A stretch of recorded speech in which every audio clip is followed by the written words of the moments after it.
Good morning, all of you. છેલ્લે અત્યાર સુધી આપણે લોકડાઉન મુજબ બાકીના બધા ચેપ્ટર પૂરા કર્યા, પણ છેલ્લું ચેપ્ટર બાકી રહી ગયું છે. ચેપ્ટર નંબર 7 ઓલ્ટરનેટિંગ પ્રવાહ. બીજું નામ કહેવાશે એસી પ્રવાહ અથવા કહેવાશે ઓલ્ટરનેટિંગ પ્રવાહ અથવા તો કહેવાશે એસી પ્રવાહ અથવા કહેવાય સમય સાથે બદલાતો પ્રવાહ. સમય સાથે બદલાતો પ્રવાહ. તો આપણે જે ચેપ્ટર છે ચેપ્ટરના માર્ક્સ જોઈએ તો ચેપ્ટરના માર્ક્સ લગભગ આપણને એક્ઝામમાં 7 થી 8 માર્ક્સનો ચેપ્ટર પૂછાય છે. શક્યતા કઈ હશે? Chapter number 7 marks 7. સાવ સિમ્પલ ચેપ્ટર છે. જો શરૂઆતનો બેઝિક કન્સેપ્ટ આવડી ગયો તો આખું તમને ચેપ્ટર સમજાઈ જશે વ્યવસ્થિત. તમે જોઈએ તો પ્રસ્તાવના. તમે પ્રસ્તાવના જોઈ ગયા છો, શીખી ગયા છો. તમે આની પહેલા ચેપ્ટર નંબર જોઈ ગયા તો સેમિકન્ડક્ટર ડિવાઇસીસ, અર્ધવાહક રચનાઓ. એમાં આવતું હતું ડીસી વોલ્ટેજ, ડીસી પ્રવાહ. ડીસી વોલ્ટેજ, ડીસી પ્રવાહ. એને શું કહેવાય? ડાયરેક્ટ પ્રવાહ. શું કહેવાય એને? ડાયરેક્ટ પ્રવાહ. જે સમય સાથે કેવા છે? અચળ. ડીસી પ્રવાહ કે ડીસી વોલ્ટેજ સમય સાથે બદલાતા નથી, પણ કિંમતમાં કેવા છે? મોંઘા છે. DC supply voltage, DC supply પ્રવાહની કિંમતમાં કેવા છે? મોંઘા. એક્ઝામ્પલ કેવું હોય તો તમે જ્યારે સવારે ઉઠો, તમારો ફોન ફૂલ્લી ચાર્જિંગ અવસ્થામાં હોય, આખો દિવસ તમે PUBG ગેમ રમો, ગેમનું બેટરીનું શું થઈ ગયું? ડિસ્ચાર્જ. તમે બેટરીનું ડિસ્ચાર્જ થઈ ગયું, એ બેટરી કાઢીને ફેંકી દો, બીજી બેટરી ચડાવો, પાછી ગેમ રમો છો, પાછી બેટરી કેવી થઈ ગઈ? ડિસ્ચાર્જ. પાછી બેટરી કાઢીને બેટરી ફેંકી દો, પાછી માર્કેટમાંથી નવી બેટરી લઈ આવો. બેટરીની કિંમત કેટલી છે? 150, 200, 300 રૂપિયાની બેટરીની કિંમત આવે. આગેના તો વારંવાર બેટરી લઈને બેટરી ફેંકી દેવી પોસાય નહીં. શું કામ? તમે ગેમ રમતા હોય તો વધીને તમે 2 કલાકમાં બેટરી ડિસ્ચાર્જ કરી નાખો. આગેના તો દર 2 કલાકે બેટરી બદલાવી, માર્કેટમાંથી નવી બેટરી લઈ આવી શક્ય છે નહીં. ડીસી સપ્લાય વોલ્ટેજ કેવા છે? કિંમતમાં મોંઘા છે. એસી પ્રવાહની જો વાતચીત કરવામાં આવે, એસી સપ્લાય વોલ્ટેજ, એસી સપ્લાય વોલ્ટેજ કિંમતમાં સસ્તા છે.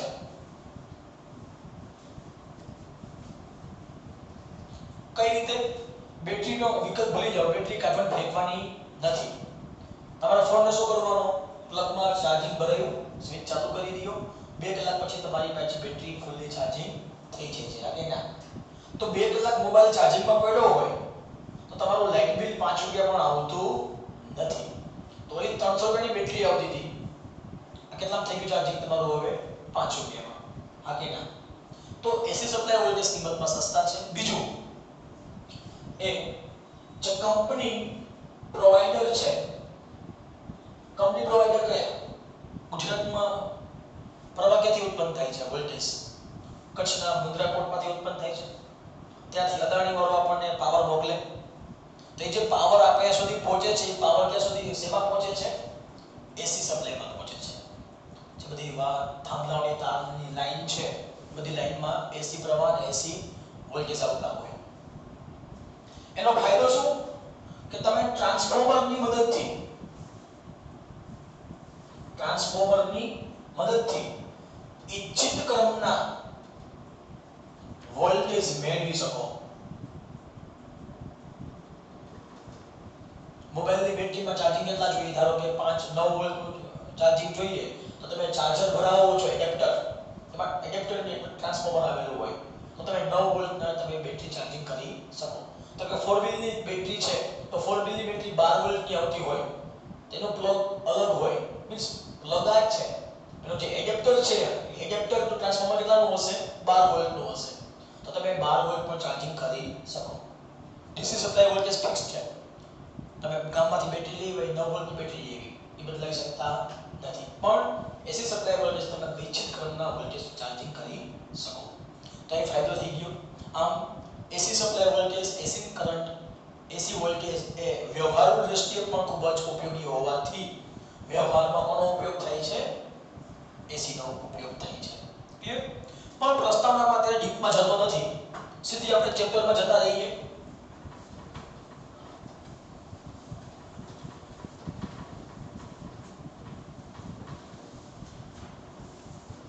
પહેલો પ્રશ્ન લઉં છું એસી સપ્લાય વોલ્ટેજ સાથે અવરોધનું જોડાણ જો એસી સપ્લાય વોલ્ટેજ સાથે અવરોધનું જોડાણ કરવામાં આવે તો કેવી કેવી ઘટના ઉત્પન્ન થાય કેવો કેવો પાવર મળશે કેવો કેવો પ્રવાહ મળશે જો આ એસી સપ્લાય વોલ્ટેજ છે એસી સપ્લાય વોલ્ટેજ હંમેશા કયા હશે સાઇન આકારના હશે શેમાં હશે એસી સપ્લાય વોલ્ટેજ હંમેશા સાઇન આકારનો હશે એનો મતલબ કહેવાય કે સમય સાથે સતત બદલાયા કરે છે ને જેમ જેમ સમય બદલાશે તેમ તેમ વોલ્ટેજનું મૂલ્ય બદલાય છે આગેના સમય સાથે વોલ્ટેજનું મૂલ્ય બદલાય એનો આકાર આપણે કેવો ધારીએ છીએ અહીંયા સાઇન આકારનો ધારીએ છીએ સાઇન આકાર હોય તો તે 0 થી શરૂઆત થાય સાઇન આકાર હોય તો 0 થી શરૂઆત થશે આ એસી સપ્લાય વોલ્ટેજને આપણે ક્યાં જોડી દઈએ અવરોધ સાથે જોડી દઈએ ક્યાં જોડી દઈએ અવરોધ સાથે તો અવરોધના વોલ્ટેજ કયા કહેવાશે અવરોધના વોલ્ટેજ VR અવરોધના વોલ્ટેજ VR એસી સપ્લાય વોલ્ટેજમાંથી પ્રવાહ ઉત્પન્ન થાય એ પ્રવાહ આવ્યો જે દાખલ થાય ત્યાં પ્લસ બહાર નીકળે ત્યાં માઈનસ જે પરિપથમાં જ્યાંથી પ્રવાહ દાખલ થાય ત્યાં પ્લસ બહાર નીકળે ત્યાં માઈનસ એનો મતલબ જો આ બંધ પરિપથ છે આ બંધ પરિપથમાં હું જો કિર્ચોફનો બીજો નિયમ લાગુ પાડી દઉં નામ આપી દો અકર મકર બંબે બહુ A B C D નામ કહી દઉં છું માર્ગ ABCD માં માર્ગ ABCD માં શું લઈ લઈએ કિર્ચોફનો બીજો નિયમ કિર્ચોફ વોલ્ટેજ લો લાગુ પાડતા જો કિર્ચોફ વોલ્ટેજ લો લાગુ પાડી દઈએ તો ચલો કુલ કેટલા સપ્લાય વોલ્ટેજ છે અહીંયા એક તો V આવે છે આગળ જો પ્રશ્નમાં પહેલા પ્લસ પછી માઈનસ તો વોલ્ટેજ લખવા હોય તો માઈનસ કેટલા વોલ્ટેજ છે અહીંયા VR પાછા ઘર પહોંચી ગયા તો 0 તો કુલ વોલ્ટેજ V એમાંથી અવરોધના વોલ્ટેજ બાદ થઈ ગયા V VR પાછા ક્યાં પહોંચી ગયા ઘેર તો V VR બરાબર 0 હવે લખી શકાય VR આ બાજુ આવે તો પ્લસ VR V કેટલા છે Vm sin omega t બરાબર VR શું લખી શકાશે I into R આ અંશમાં છે આ બાજુ એવા તો છેદમાં તો I બરાબર Vm by R sin omega t A voltage કેટલા હતા V બરાબર Vm sin omega t જો જે સમીકરણ નંબર પહેલું સમીકરણ નંબર બીજું તો લખી શકાય સમીકરણ 1 અને 2 પરથી સમીકરણ નંબર 1 અને 2 પરથી જો sin omega t કે કડા બદલાય છે આ કેના કડા બદલાતી નથી તો કહી શકાય પ્રવાહ અને વોલ્ટેજ બંને સમાન કળામાં દોલન કરે પ્રવાહ અને વોલ્ટેજ બંને સમાન કળામાં દોલન કરશે કળા બદલાતો નથી તો કહી શકાય કળા તફાવત કેટલો કહેવાશે ડેલ્ટા બરાબર 0 કળા તફાવત ડેલ્ટા બરાબર 0 એનો મતલબ અહીંયા જો I હોય તો ત્યાં જ આપણને શું મળશે V પ્રવાહ અને વોલ્ટેજ બંને ક્યાં ગયા? સમાન કણામાં દોલન કર્યા. તેના માટે ડેલ્ટા બરાબર કેટલા કહેવાશે? 0. ક્લિયર? ચલો હવે આલેખ દોરવો હોય તો ચલો પાવરનું સૂત્ર બોલવું હોય તો પાવર P બરાબર સૂત્ર કયું છે? I² * R. બીજું સૂત્ર લખવું હોય તો વોલ્ટેજ અને પ્રવાહના ગુણાકારને શું કહેવાય? પાવર કહેવાય. હવે આને લખી શકાય આગળ લખવું હોય તો Vm/R બરાબર લખી શકાય Im sin omega t. તો લખી શકાય P બરાબર V કેટલા છે? Vm sin omega t. I કેટલા છે? Im sin omega t. જો સમીકરણને અંશ અને છેદમાં બે વડે ગુણતા ગુણો જી અંશ અને છેદમાં બે વડે તો Vm Im એમને અંશ અને છેદમાં બે વડે ગુણી નાખો તો sin omega t into cos અહીં શું આવશે? અહીંયા sin આવશે sin omega t. તો Vm Im અંશ અને છેદમાં બે વડે ગુણી નાખ્યા તો sin omega t લખી શકાય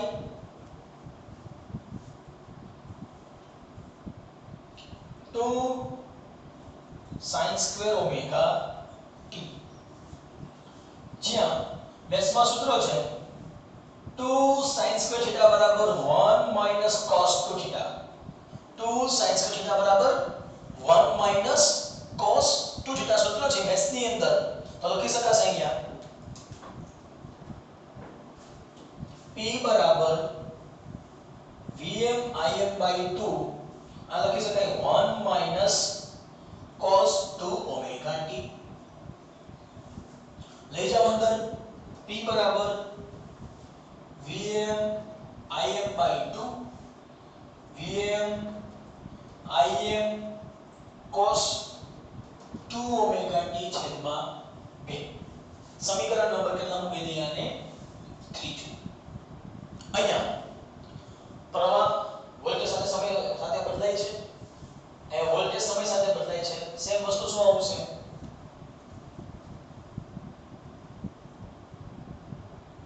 આ લેખ કયો થઈ ગયો? I no.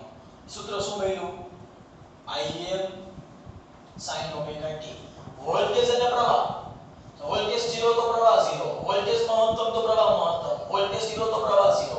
વોલ્ટેજ મહત્તમ તો પ્રવાહ મહત્તમ. વોલ્ટેજ 0 તો પ્રવાહ 0. વોલ્ટેજ મહત્તમ તો પ્રવાહ મહત્તમ. શું કામ? બે જેમાં છે. સમાન કાળમાં દોલન કરે છે ને. જો બે સમાન કાળમાં દોલન કરતા હોય કે જ્યારે વોલ્ટેજ 0 હોય તો પ્રવાહ 0 હોય. વોલ્ટેજ મહત્તમ તો પ્રવાહ મહત્તમ. એનો મતલબ બંને સમય સાથે બદલાય છે. જોવો જી ખાસ એક આવર્તકાળ પર તમે જોવો ચક્ર તો એક આવર્તકાળ પર આ ધન ને ઋણ છે કે નહીં? આ ધન અને આ વોલ્ટેજ તો એક આવર્તકાળ પર જો સરેરાશ લેવામાં આવે તો એક આવર્તકાળ પર સરેરાશ લેતા જવાબ કેટલો મળશે? 0. પ્લસ પ્રવાહ માઈનસ પ્રવાહ કેવા થઈ ગયા? 0. લખવું તો લખી શકાય એક આવર્તકાળ પરનું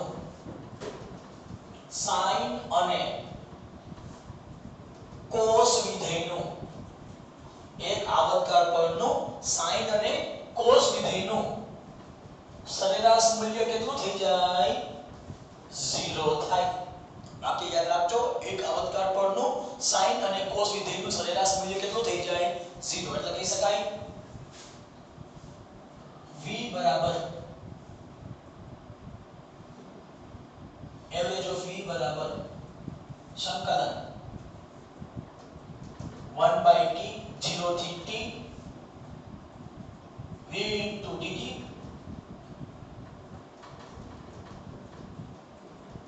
v કેટલા લખી શકાશે? Vm sin omega t into dt અને જવાબ કેટલો કહેવાશે હંમેશને માટે?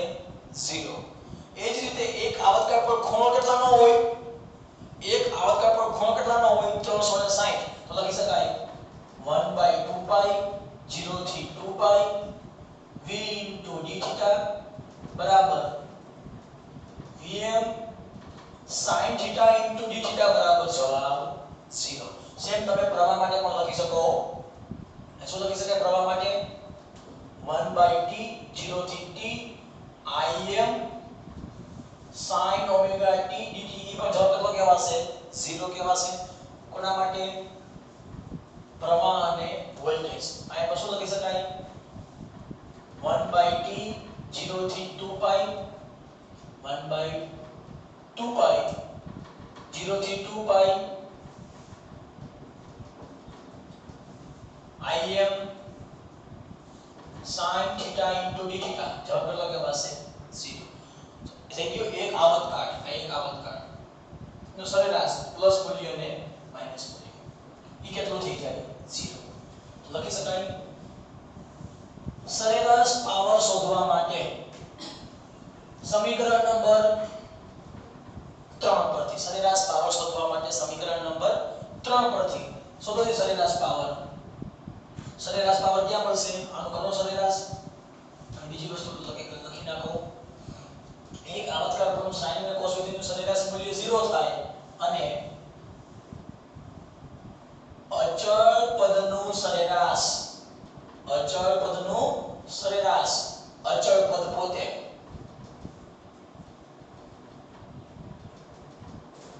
તો અચળ પદનું સરેરાશ બદલાતું નથી. તો લખી શકાય average of vm im by 2 cos 2 omega t. ચલો અચળ પદનું સરેરાશ અચળ પદ પોતે sin અથવા cos નું સરેરાશ જવાબ 0. કેટલો જવાબ મળ્યો vm im by તમે ચેપ્ટર નંબર 8 ની અંદર જોઈ ગયા હતા vm by √2 શું લખી શકાય vrms im by √2 irms. સૂત્ર શું મળી ગયું સરેરાશ પાવર નું vrms irms. ખરેખર વાસ્તવિક આ સૂત્ર છે નહીં યાદ રાખજો જે ખરેખર સરેરાશ પાવર નું સૂત્ર કયું છે સરેરાશ પાવર નું સૂત્ર છે vrms irms into cos delta vrms irms into cos delta જ્યાં માત્ર અવરોધ ધરાવતા પરિપથ માટે ડેલ્ટા કેટલા છે 0 તો cos ડેલ્ટા કેટલા કહેવાય cos 0 ની કિંમત 1 એટલે સૂત્ર શું મળ્યું આપણને vrms irms. ક્લિયર. તો આ મળી ગયું આપણને પાવર. આ જે સૂત્ર મળ્યું કહેવાય જ્યાં cos ડેલ્ટા ને શું કહેવાય છે પાવર ફેક્ટર. cos ડેલ્ટા ને શું કહેવાશે પાવર ફેક્ટર. તમારા કોર્સમાંથી પાવર ફેક્ટરની થિયરી નીકળી ગઈ છે યાદ રાખવાની જરૂર છે. એ પણ કન્સેપ્ટ યાદ રાખજો ગુજકેટમાં પણ તમને આ પ્રશ્ન પૂછાશે પાવર ફેક્ટરના. તો cos ડેલ્ટા ને શું કહેવાશે પાવર ફેક્ટર. ક્લિયર. તો સાવ સિમ્પલ થિયરી હતી આખે આખી. હજી જો આમાં સૂત્ર લખવું હોય પાવરનું આલેખ વાળો દોરવો છે આલેખ કેમ દોરી શકાય જો આલેખ કે પેલા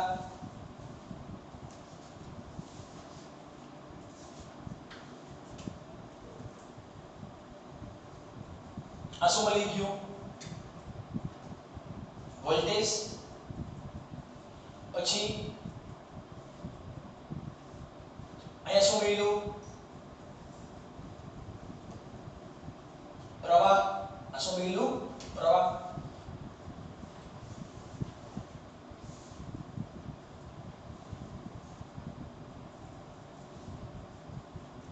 હવે જો અહીંયા v કેવા છે પ્લસ i કેવા છે પ્લસ અહીંયા v પ્લસ i પ્લસ અહીંયા v minus i minus v minus i minus power નું સૂત્ર શું છે પાવર બરાબર v into i. તો પાવર કેવો મળશે v into i વધે વધે વત્તા વધે વધે વત્તા વધે ઓછે ઓછે ઓછે ઓછે વત્તા અહીંયા ઓછે ઓછે વત્તા દરેક કિસ્સામાં પાવર કેવો મળે છે ધન. ક્લિયર? એનો મતલબ પાવર કે ઋણ છે નહીં. પાવર ઋણ ન હોય તો એનો મતલબ અવરોધમાંથી જે ખર્ચાતો